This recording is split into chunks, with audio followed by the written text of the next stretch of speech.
Doctor Salim Ali पक्षी अभयारण्य परिसर पक्ष्यासाठी सुरक्षित करावा, पर्यावरण मंत्री आदित्य ठाकरे. पुण्यातील डॉक्टर सलीम अली पक्षी अभयारण्य परिसरातील महसूल विभागाकडील क्षेत्र वन विभागाकडे हस्तांतरित करण्यासाठी प्रयत्न करण्यात येणार असून पक्ष्यांना सुरक्षित अधिवास मिळण्याच्या दृष्टीने प्रयत्न करावे, असे प्रतिपादन पर्यावरण मंत्री आदित्य ठाकरे यांनी व्यक्त केले. येरवाडा येथील सलीम अली पक्षी अभयारण्यास भेटीप्रसंगी ते बोलत होते. यावेळी विधान परिषदेच्या उपसभापती नीलम गोरे, आमदार सुनील टिंगरे, माजी मंत्री सचिन अहिर, जिल्हाधिकारी डॉक्टर राजेश देशमुख, मनपा आयुक्त विक्रम कुमार, पोलीस आयुक्त अमिताभ गुप्ता, उपवनसंरक्षक राहुल पाटील, अतिरिक्त मनपा आयुक्त राहुल खेमनार आदी उपस्थित होते.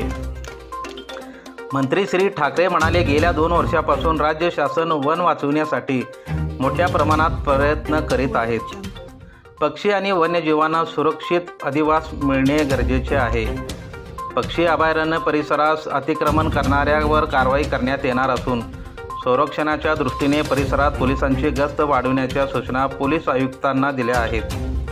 तसेच गैरप्रकार होऊ नये म्हणून CCTV बसविण्याच्या सूचनाही देण्यात आल्या आहेत.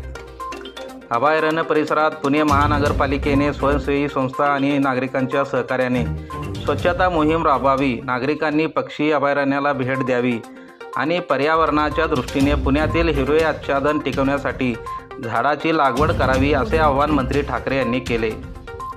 पुण्यातील नागरिक पर्यावरण प्राप्ती जागरूक असून त्यांच्या सहकार्याने पुण्याला 2030 पर्यंत कार्बन न्यूट्रल करण्यासाठी प्रयत्न करणार असल्याचेही ते म्हणाले. मनपा आयुक्त विक्रम कुमार यांनी अभयारण्य परिसरात होत असलेल्या कामांची माहिती दिली.